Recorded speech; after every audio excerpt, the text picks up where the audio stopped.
사도행전 강의 37번째 시간 복음의 대적자들이라는 제목으로 말씀을 전하겠습니다.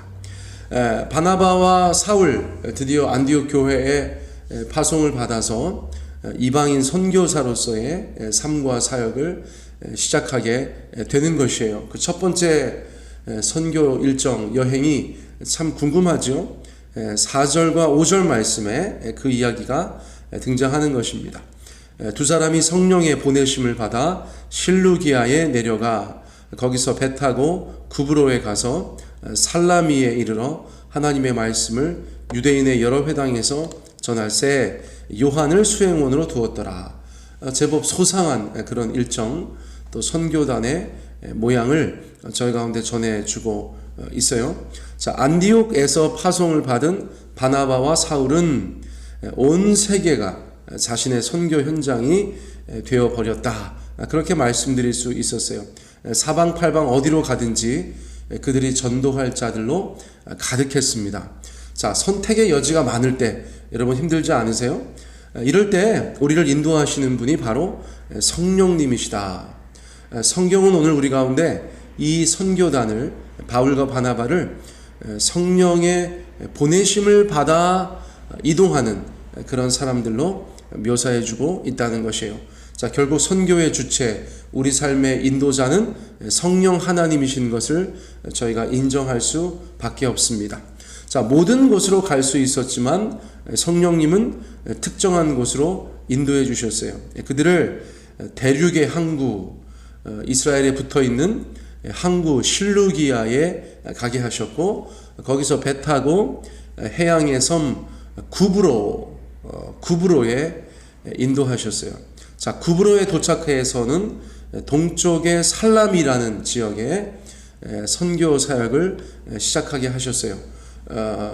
대륙에서 배 타고 갔으니까 이제 섬 동쪽에 다다른 것이죠. 그래서 그 섬 동쪽 살라미에서 선교 여행을 본격적으로 시작하게 되었다는 것입니다. 자, 이것이 교회 역사 또 선교 역사에서 그토록 유명한 바울의 제1차 전도 여행이 되는 것입니다. 자, 그런데 감사하게도 첫 번째 선교지 구브로, 현재 키프로스 공화국, 이것은 바나바의 고향이었어요. 성령께서 바나바의 고향으로 인도하신 것입니다. 얼마나 의미가 있습니까? 그렇죠? 바나바 입장에서는 얼마나 의미가 있겠어요. 자, 그곳에 가서 유대인의 여러 회당에서 예수님의 복음의 말씀을 전했다는 것입니다.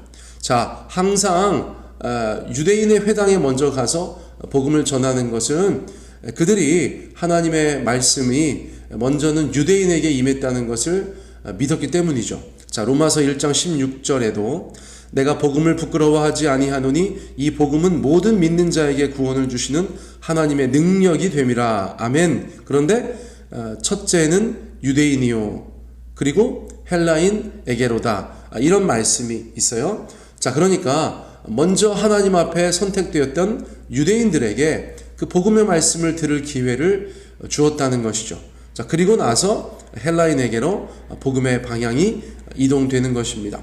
자, 사도행전을 가만히 살펴보면 초대교회 선교사들이 가지고 있었던 선교의 세 가지 특징이 있는데, 첫 번째, 도시로 갔어요. 큰 도시로 갔어요.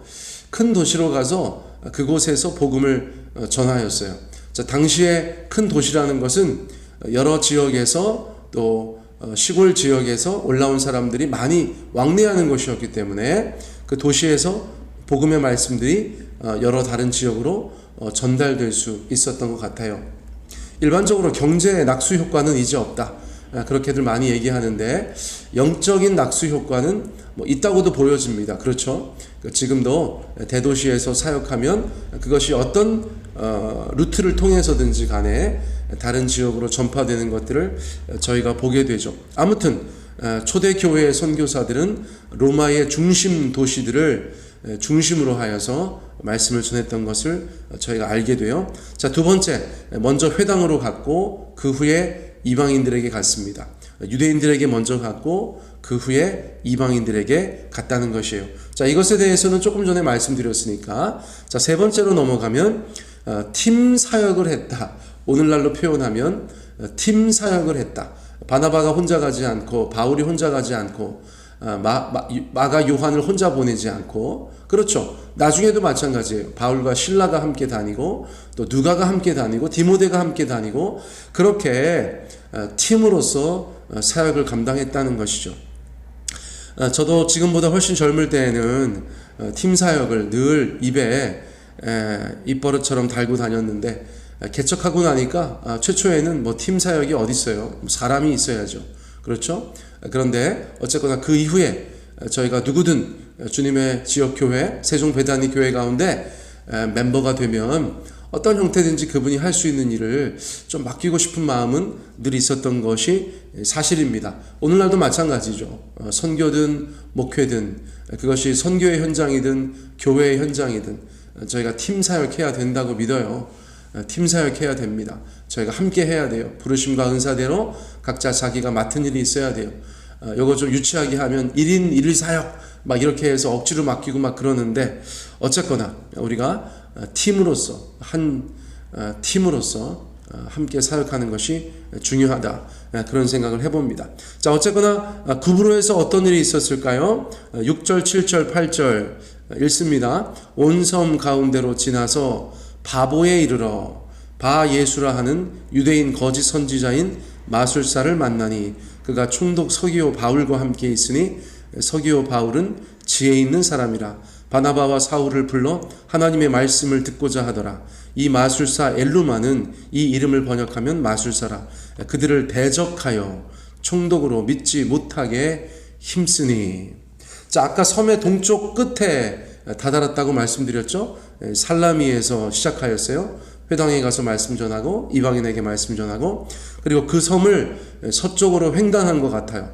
왼쪽으로 쭉 갑니다. 서쪽으로 쭉 가서 서쪽 끝에 항구인 바보에 이르렀다. 바보. 한국말로 번역을 했으니까 바보예요. 원래 파푸인데 파푸? 그것을 바보라고 하였어요. 어쨌거나 구브로 섬에는 바보가 두 곳이 있었어요. 바보가. 영어로는 Old Paphos, New Paphos 이렇게 되어져 있는데, 이제 한국말로 번역을 하니까 이제 구바보, 신바보. 그렇죠. 예. 과거에 저희가 이제 야인 시대에 그런 때 보면 드라마 같은 거 보면 구마적, 신마적 이렇게 나오는 것처럼 구바보, 신바보. 여러분, 그래서 이 전도단이 구브로의 동쪽부터 서쪽까지 횡단하면서 주님의 말씀을 전했다. 저희가 그렇게 볼 수 있다는 것이에요. 그러다가 이제 서쪽 끝 바보에 도착했다는 것입니다. 자, 거기에는 어떤 인물이 있었는가? 총독 서기오 바울이 있었다는 것이에요. 여러분, 바울이나 예수나 이런 이름은 굉장히 많이 있던 이름입니다. 그래서 이름이 막 겹치죠. 여러분, 그 인물을 헷갈려하지 않으시는 것도 중요하겠어요. 자, 총독 서기오 바울이 있었는데 이 사람은 당연히 실존 인물입니다.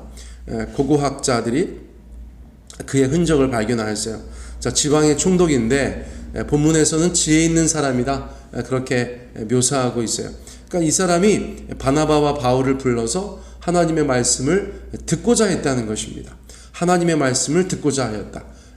하나님을 아는 것이 지혜의 근본이니까 이 사람이 왜 지혜로운 사람인지를 말해주는 것 같아요. 자, 그런데 그 옆에 마술사가 있었어요. 바예수라는 사람이에요. 바예수.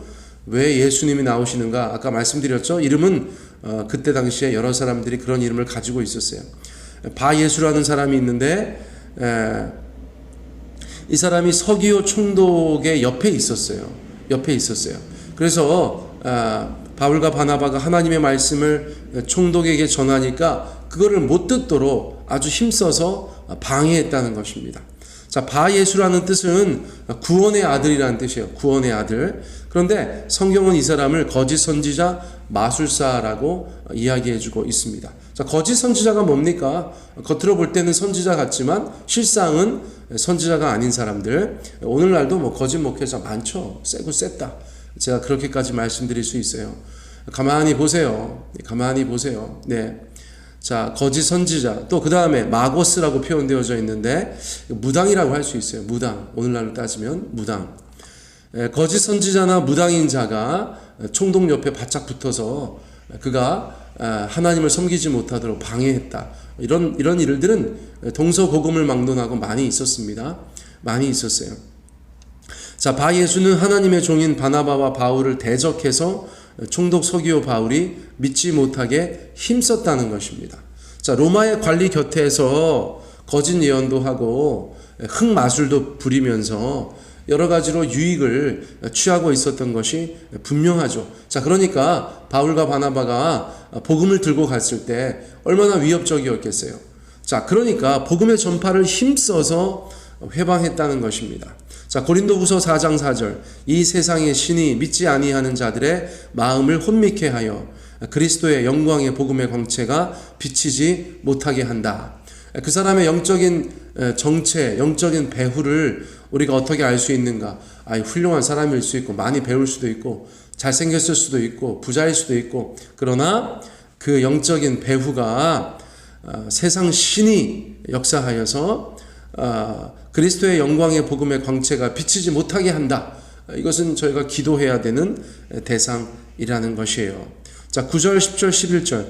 바울이라고 하는 사울이 성령이 충만하여 그를 주목하고 이르되, 모든 거짓과 악행이 가득한 자요 마귀의 자식이요 모든 의의 원수요 주의 바른 길을 굽게 하기를 그치지 아니하겠느냐. 보라, 이제 주의 손이 내 위에 있으니 내가 맹인이 되어 얼마 동안 해를 보지 못하리라 하니, 즉시 안개와 어둠이 그를 덮어 인도할 사람을 두루 구하는지라.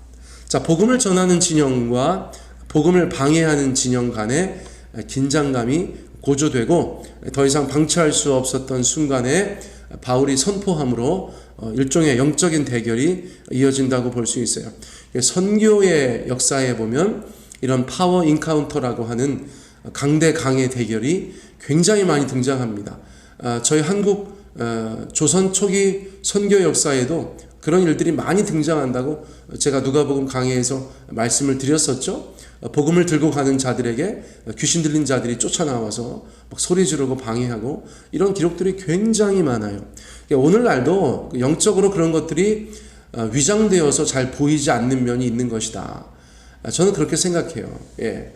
그러나 변함없이 하나님의 복음의 길을 방해하는 사람들, 그런 영적인 세력들은 세상 곳곳에 있고, 그런 것들은 여러분 세상 곳곳에 또 높은 곳에 가서 총독 옆에서 복음의 그 놀라운 영광을 방해했던 것처럼 이 땅에서의 복음 전파를 방해하고 있다. 저희가 그렇게 생각할 수 있는 것입니다. 자, 바울은 오늘 사도행전 8장에서 베드로가 사마리아의 마술사 시몬을 영적으로 제압했던 것처럼 구브로의 마술사 바 예수를 제압하게 되는 것이죠. 이는 피할 수 없는 영적인 대결이다라고 저희가 말씀드릴 수 있어요. 자, 이러한 대결은 사람의 힘으로 수행하는 것이 아닙니다. 오직 하나님의 능력으로 감당할 수 있는 것이죠. 자, 바울은 성령이 충만하여서 그를 주목하고 성령의 인도하심을 따라 선포해요. 하나님의 눈으로 본 바 예수, 어떤 모습이었대요? 모든 거짓과 악행이 가득한 자요. 자, 여러분들 주변에서 온통 거짓으로 가득한 사람들, 악행으로 가득한 사람들 보세요. 자, 그런 사람들은 누구 자식이래요? 마귀 자식이래요. 그리고 모든 의의 원수가 된다는 것입니다. 자, 그러한 것들은 결과적으로 주의 바른 길을 굽게 하는 것이다 라고 말씀드릴 수 있어요. 자, 여러분들, 저희가 예수 믿는 사람으로서 진실되고 선행을 일삼아야 된다. 그 반대에는 무엇이 있습니까? 거짓되고 악행을 일삼는 자들이 있는 것이에요. 이원적이다. 너무 이원론적이다. 그렇게 말씀하실 수도 있는데 성경의 용어니까요. 성경의 용어. 자, 오늘날도 저희가 어떤 사람을 분별할 때 뭐 대단한 영적인 분별력이 있어야 분별할 수 있는 것이 아니고요. 그 사람이 정말 말과 삶 속의 행함 가운데 거짓이 가득하다. 또 악행이 가득하다. 그럼 마귀 자식이라는 거예요. 물론 표현이 그런 것이지만 오늘날도 여러분들 사회 곳곳에 얼마나 많은 사람들이 거짓말을 일삼습니까? 악행을 일삼습니까? 여러분, 그 배후에는 악한 영들이 있다는 것입니다. 여러분, 저희들은 그렇게 믿는 것을 포기할 수가 없어요. 자, 이 상황에서는 너무나 노골적으로 복음을 대적하고 있기 때문에 바울이 성령 충만하여서 선포한 것이죠. 거짓과 악행이 가득한 자, 마귀의 자식, 의의 원수, 그렇게 표현을 하였습니다. 그리고 그것을 선포하였을 때 어떤 일이 있었어요? 지금까지 로마의 총독 곁에서 위세를 떨치던 거짓 선지자 바 예수는 별다른 저항도 하지 못하고 주의 손이 내 위에 있으니 내가 맹인이 되어 얼마 동안 해를 보지 못하리라 라고 한 그 심판의 메시지가 그대로 성취되어서 안개와 어둠이 그를 덮어서 인도할 사람을 두루 구하게 되었다. 한시적이지만 제한적이지만 그가 앞을 볼 수 없어서 아주 고통을 당하는 그런 일이 있었다는 것이에요.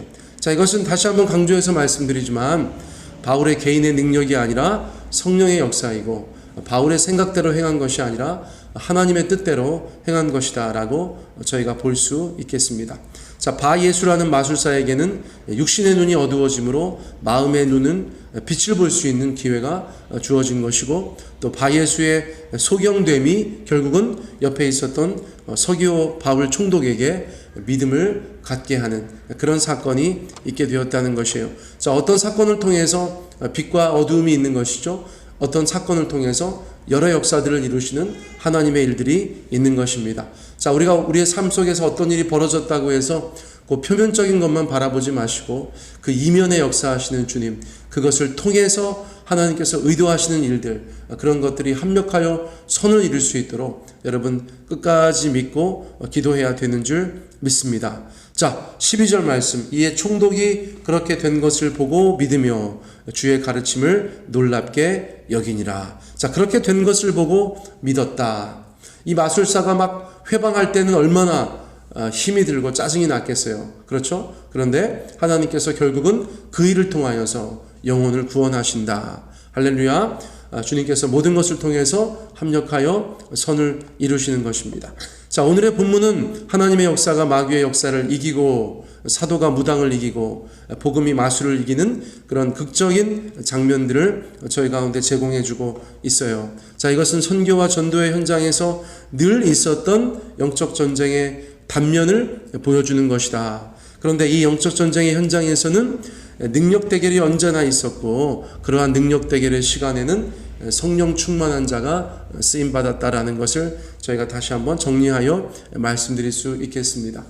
여러 차례 말씀드렸지만 또 돌아오는 주일에도 그런 본문인데 교회가 그 힘을 잃으면 세상이 고통당한다는 것을 저희가 알 수 있어요. 여러분, 우리 각자 한 걸음 더 주님 앞에 나아가고 한 번 더 주님 앞에 도우심을 구하고 하나님의 힘주심을 구해서 이 땅 가운데 하나님의 사람으로서 한 성도로서 또 교회 공동체로서 주께서 원하시는 바로 그러한 모습으로 이 땅 가운데 살아갈 수 있는 저희 모두가 되기를 원합니다. 오늘 설교는 이것으로 마치겠습니다.